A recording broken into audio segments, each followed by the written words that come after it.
Shawty made that ass clap, she don't need no clothes. High fashion, like go yo. Drop that ass to the floor, bro.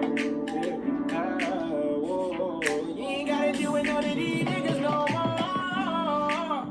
more. Enough of that. What is up, man? What's going on, everyone? Happy Friday to you. Welcome back to the corner. Today, man, I'm just perusing the sound of hip hop right now, the state of hip hop, the top 20, the top 10, whatever you want to call it. Some of the music you should be looking out for, some of the music that I may have not really listened to and why I haven't listened to it, and just an idea of what I like and what I think of what's out right now. Please make sure you give this video a like, man. Please make sure you subscribe and hit the bell for notifications for every time I drop a new video. As you saw in the intro, Roddy Ricch is on fire right now. His debut album, excuse me for being antisocial, is damn near #1 if it hasn't already peaked at #1. But his single, The Box, certainly has. But what I wanted to talk about is some of the other songs off the album that I really enjoyed, or one song in particular, which is High Fashion, which you hear in the intro of this video. High Fashion is another perfect meld of Mustard and Roddy Ricch's ability to create these soulful, bouncy, melodic, hypnotic, intoxicating songs. They're just great. They did it before with Ballin' this past year, and here they are again with this album and with this song, which I don't know how much attention it's getting, because I don't listen to the radio very much, the urban radio anyway. I mostly stream music on Apple Music, so I stream it a lot, I listen to it a lot, but I haven't really heard any feedback concerning that particular song. But if you haven't heard High Fashion, if you haven't listened to Excuse Me for Being Antisocial, you need to immediately skip every song and go straight to High Fashion. I'm just kidding. But it is a really good song. I really enjoy it. It's a simple song. You know, Roddy Ricch isn't saying a whole lot, but it's the way he says it. His delivery, you know, I gotta give him a little bit. I gotta criticize him a little bit, because to me, he did take Thugger style. He did take Young Thug style and run with it, but it's working for him, and I ain't mad at him for it. It sounds great. I enjoy it. But check out High Fashion featuring Mustard. Like a crick in my neck or something. I don't know what's going on here. I might have to sit back. This is just some of the songs that I'm really feeling at the moment. Lil Baby's Something to Prove. Listen, Lil Baby continues to impress me. The more I hear him, the more I listen to him, I'm continually impressed by his ability lyrically to really command and stand on his own, you know, without just the backing of super producers like, you know, Mustard or Metro Boomin or anyone like that. He's actually holding his own lyrically. He kind of has a story to tell, I think. So check out Lil Baby Something to Prove if you haven't already. That's a song I'm feeling. Of course, Future and Drake have to make the list for Life is Good. They dropped this song a couple of weeks ago, and the videos, I did a review on that. Check that review out. Go ahead, look on my channel, find Life is Good review. Go ahead and check that video out. I really enjoyed not only the visuals, but the music for this song, Life is Good. Still hoping that this is a prelude to What a Time to Be Alive 2. We're not sure. I haven't heard any news on that front, but Life is Good is a dope song. I think people who don't like it or may feel like it's just whatever, or it's just another Drake and Future song, probably don't really care very much for Drake and Future to begin with. As I said in the review, I really enjoy when they collab. You can say, oh, they just took two songs and put them together. That's cool. I mean, yeah, but it still sounds great. Another song that I'm really feeling, two songs I'm really feeling off of the Jack Boys debut album, Travis Scott's label mates or label signees or whatever you want to call it, Travis Scott and Co. Travis Scott and them boys. Two songs that I really like on there are Had Enough, featuring Don Oliver and Out West, featuring the aforementioned Young Thug. I really enjoy Out West because they took the 3 6 Mafia sample of Chicken Head and they really did something special here. I'm not really sure who the producer is. Oh, Buddha. Buddha blessed this beat. Hey, Buddha blessed this beat. That guy he is great. Like, every time I hear one of his beats, I'm just like, he really blessed his beat. You know what I'm saying? Every song that makes its way to the radio and it makes it to the top 40 or the top 20, it's like every song he does is just great. Anyway, check out West. My only qualm with Out West is Young Thug just rambling nonsense throughout the entire, even on the hook. I feel like I like him on the song. I just feel like, can we get serious, Young Thug? Please, can we get something, a little bit more substance on that? So, Out West, love the sample, love the beat, love the song. Jack Boys Had Enough featuring Don Oliver. I love that song. That's my favorite song off of that album. Love what Don Oliver did with it. Don't really care too much for the Migo collaboration there. Don't really care for their appearance on it. I mean, it was okay. And moving on to the final song that I'm really feeling right now. I might catch a lot of flack for this. I don't care what y'all got to say. I'm so tired of the Justin Bieber slander. I'm like, what has this guy done to y'all? Really? Like, this little, middle class little white boy rises to fame out of nowhere. He can play every instrument. He can sing his ass off. He makes hit after hit. And y'all mad. Why y'all mad? He's unproblematic. He only causes problem for himself. He only does things, or he did things that were harmful to himself. This song is dope. Yummy is dope. I don't care what you say. It's simple. It's basic. It's something I could write easily. It's nothing. But it's a dope, smooth little track to vibe with your boo, your babe, whatever. It's a dope track. Let's just stop the JB slander. Let's just enjoy music in 2020, folks. If you don't like it, move on to the next thing. Ain't gotta get on here and all the podcasts and he's trash and hey man, it ain't for me. Moving on. Here's some music that is falling below the radar that I particularly like and that I think other people will enjoy that may know about it, but maybe they're not speaking out about it. Primarily what you get on a lot of these review channels, these music review channels, some of them stray away from the mainstream and the pop culture, but a lot of times what gets lost is a lot of great music and they're not getting the album reviews and they're not getting all the accolades and all that, but nevertheless it's still great music. So one of the first people that I want to talk about in this music to check out category is Stormz. Stormz is a artist from the UK. He has been around for a while. I don't know much about him, or I know a little tiny bit about the UK scene and the hip hop scene, but Stormz is someone who dropped a debut album, I think, right before the top of the new year. Heavy Lies the Crown. And I was supposed to do, if you check out one of my old videos, I was talking about how I was going to do a review on the album. I never did. I had listened to some of the songs on the album, but I haven't listened to it in its entirety. But what got me really intrigued with Stormz was not only just the UK and the Britain or the English accent, whatever you want to, I'm not sure how, please, if you're from Britain or Great Britain, or if you're from the UK or you're from Europe or wherever, excuse my ignorance, but the accent is obviously the accent, it pulls you in, but I just loved his flow and his delivery. I love I love the bravado, and he has an excellent ear for production. I really love a lot of the songs that he raps over, a lot of the beats that he raps over. One in particular was Vossi Bop, which was the first song I heard from him, and there was visuals. He dropped a video for visuals with Idris Elba making a cameo in the video, who also is musically inclined. I think he's releasing music.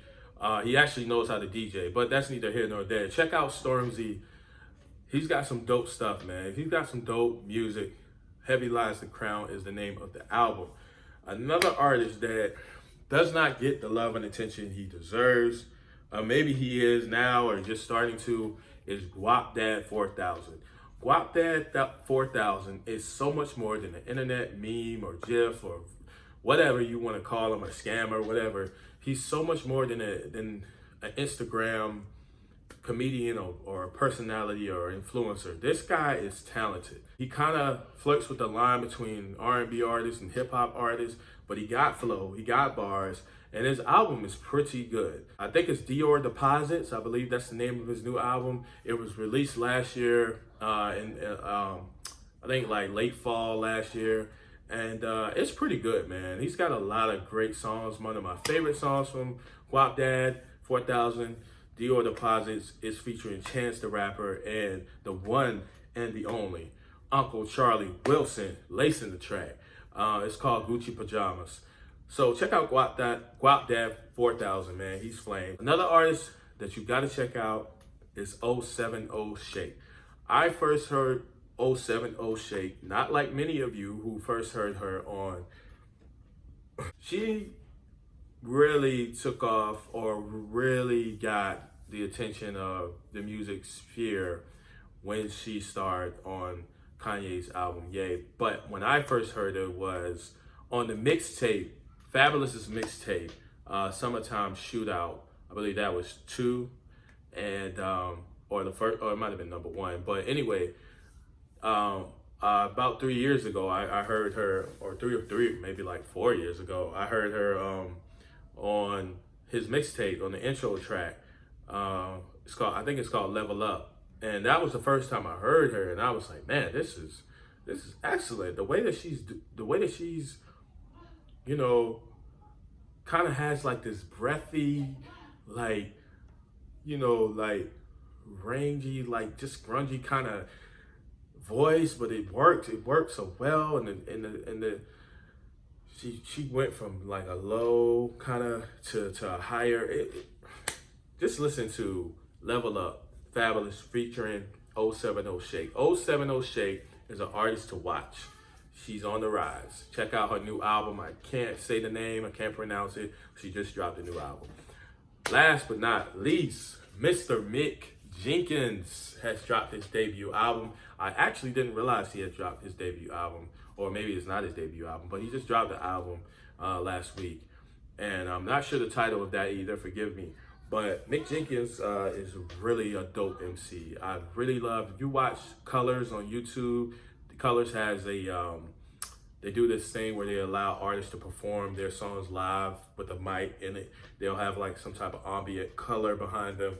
And he was on there, and man, the freestyle that he kicked, or the song that he spit, was just magnificent. It was excellent. So check out Mick Jenkins, man, when you get a chance. I do not know the name of his album. I kind of shared my thoughts on Justin Bieber already, but I just want to talk about Mac Miller for just a brief second. I was not a fan of Mac Miller's because I never really listened to his music. I'll never forget when I was in Target one day. There's a screen on the back of the electronic section, and it usually plays like the latest in music and videos and what have you. And his music video popped up. Mac Miller's music video popped up, and it was a really catchy, bouncy song. And I was like, man, this is groovy. I gotta check him out. But I don't think I really went beyond, you know, checking the song out. And he's never really just been on my radar. But prayerfully, hopefully, he's resting in peace. And you know, I haven't checked out his new album because, again, like, I didn't really listen to him when he was here with us. So I thought about doing a review on it or listen to it. I may check him out because, you know, I'm sure his family is deeply, and his fans are still hurting and mourning the loss. And why not support someone's family and his estate by, you know, streaming their music? So I will check it out maybe, and I might do a review on it. But I'm you know, I have virgin ears when it comes to Mac Miller. I don't know what I necessarily am going to get or what I'll be looking for or what I'll be listening to. But I think he was a dope artist. I just don't know much about him. So one of the biggest acts in hip hop music history dropped an album last week. You know what I'm talking about. You know, starts with an M, ends with an M. Yes, Mr. Slim Shady returned last week with his LP or EP. I always get those two confused. Music to be murdered by. I pressed play on Music to be murdered by last week, and in typical Eminem fashion, I am immediately turned off because he decides to basically give us the audio of him brutally murdering someone again. And this has been Eminem's calling card since the beginning. And at that moment, I just turned it off because I was like, I don't want this invading my spirit right now. Like, it's too early in the morning. I'm good. Like, I've heard Eminem. I grew up listening to Eminem. I was there from the start, from Renegade to the Slim Shady LP to now, you know, and we've heard the best from this guy. You know, I'm sure he can make hit songs. I got a guess here. He's hot. I'm sure he can make hit songs, and I know some of the songs on this album probably are really good, and I may eventually check them out. But when it comes to Slim Shady, I think we've just heard the best from him. I think you have to put him up there with the greats, not only for his commercial success, but just for his ability lyrically. I mean, he's held his own for over 20 years. He's great. Today, there were two major releases from one Meg Thee Stallion and Mr. Yogotti.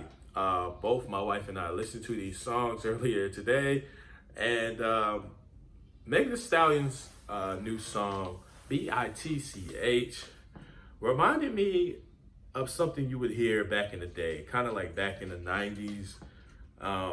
It had that feel to it. It had that aesthetic to it, where it was a little more of an old school hip hop vibe to it. But I dig the message. It was cool. It was a cool song. It wasn't nothing to write home about or run home about. Can you stop? Can you stop? Don't do that. No. So, yeah, check it out if you want. I mean, it's cool. I'm sure all the Meg Stallion fangirls are going wild right now. I'm sure they're all feeling themselves. I mean, have fun. And last but not least, Mr. Yogotti decides to bless us with a track called HOE, Heaven on Earth. I couldn't get through more than 2 minutes of this song. Not really a great song. I know he thought he constructed something really great here. I have to beg to differ. I don't think it was great. Excuse me. Thank you. Excuse me. I'm in. I didn't really enjoy the Yogotti song. It's extremely explicit, but that's not really why I didn't enjoy it. It just, I don't know, it just seemed like something that it seems extremely juvenile for a man in his 40s, I think, to be making.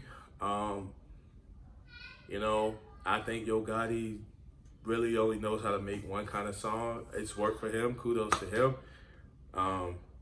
I generally enjoy Yogotti usually, so this was a little bit of a letdown. And that concludes my music wrap up for, I don't know, this week. January's not over yet, so we may have new music dropping next week. I'm not sure, so we'll see what happens.